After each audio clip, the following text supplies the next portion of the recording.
Dharchula block में block प्रमुख का पद अनुसूचित जनजाति महिला के लिए आरक्षित है। इस ब्लॉक में कल से एक बड़ा मामला चल रहा है कि जनजाति का प्रमाण पत्र फर्जी है। एक माननीय ने बहुत सारे तर्क दिए हैं और बहुत सारे कागज वो दिखा रहे हैं कि ये पूर्ण रूप से फर्जी है, और दूसरे जो माननीय हैं वो इस बात को कह रहे हैं कि नहीं, ये फर्जी नहीं है, ये लीगल है। और दूसरे माननीय ने तो एक बहुत बड़ी बात कह दी है कि पहले जो माननीय हैं कि आपके वोट नेपाल से आते हैं, जिनका नाम नेपाल में भी है, भारत में भी है, और वो आपको वोट देते हैं और आपको चुनाव जिता देते हैं। और पहले माननीय कह रहे हैं कि नहीं भाई, ये तो जनजातियों के हितों में डाका डाला जा रहा है, और मैं पूरे भारतवासियों के जनजातियों का आह्वान कर रहा हूँ कि वो इस मामले में कुछ ना कुछ बोलें, कुछ करें। और दूसरे माननीय कहते हैं कि ये तो महिला समाज का बड़ा अपमान हो गया है, जिन महिला समाज के लोगों ने आपको जिताया। और ये जो दोनों माननीय जनजाति के प्रमाण पत्र को लेकर आपस में बहस कर रहे हैं, सीधी सीधी बात है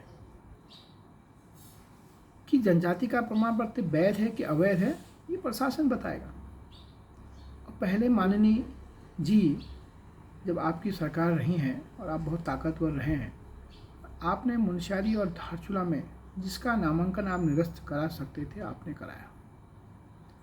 आज भला हो इनका, दूसरे माननीय के ग्रुप का, कि उन्होंने आपका नामांकन निरस्त नहीं कराया, आपको चुनाव लड़ने दिया जा रहा है।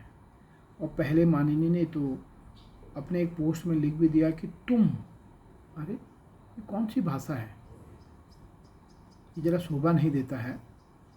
हमारा तो देखिए सीधे सीधे कहना है कि भारत और नेपाल के बीच रोटी बेटी का संबंध है। बहुत सारे परिवार नेपाल और भारत में जिनका आना जाना है, और वो परिवार नेपाल में रहते हैं, भारत में नौकरी करते हैं, भारत में रहते हैं, नेपाल में नौकरी करते हैं। दोहरी नागरिकता के भी बहुत सारे मामले यहाँ देखे गए हैं, लेकिन रोटी और बेटी का संबंध होने के कारण सभी लोग इस पर मौन साधे रहते हैं, और ये परंपराओं से चला आ रहा है।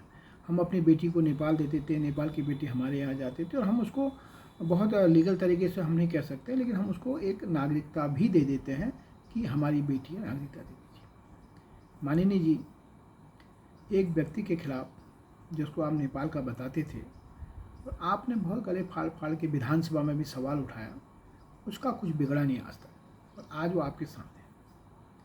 तो इसलिए इन दोनों माननीयों के संघर्ष में, इन दोनों माननीयों की राजनीतिक लड़ाई में हमको इस बात का डर, इस बात का भय है कि कहीं भारत और नेपाल के मध्य जो रोटी और बेटी के जो संबंध हैं, ये संबंध कहीं खराब न हो। एक, और दूसरा, बहुत सारे लोगों पर इस राजनीतिक संघर्ष की गाज न गिरे। बहुत सारे लोग नौकरियों से, ज़मीन से, रोजगार से बेदखल न हों, क्योंकि इन्हें तभी याद आती है जब इनको अपने राजनीतिक स्वार्थों को पूरा करना होता है। और हम तो अचंभे में हैं कि एक माननीय तो ये कहते हैं कि भाई नेपाल के बहुत सारे वोटर भारत आते हैं और अपना वोट दे के जाते हैं, और आज तक आप सोए हुए थे, आप चुनाव भी हार गए। आज तक आपको इस बात की याद नहीं आई, इस बात की आपने जांच नहीं कराई। आज इसलिए आप कह रहे हैं कि आपका भी राजनीतिक स्वार्थ है। तो कुल मिलाकर इस राजनीतिक स्वार्थ के कारण धारचूला बॉर्डर के लोगों का नुकसान न हो, इसलिए धारचूला बॉर्डर के लोगों को, दोनों माननीयों को बताना चाहिए कि इस संघर्ष को आप इस रूप में न ले जाएं कि इस इलाके के लोगों को इसका नुकसान हो। इन्हीं शब्दों के साथ